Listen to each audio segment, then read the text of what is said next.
Ang akala ko'y ika'y pangarap lamang, di makita at di masisilayan.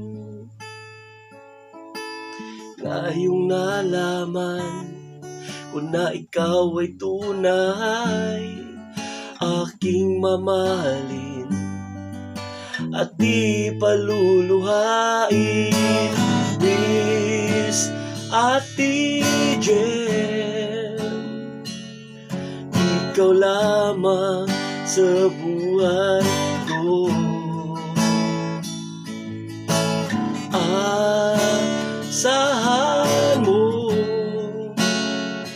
pag-ibig ko'y di magbabago. Ate Jem, ikaw lang at walang iba.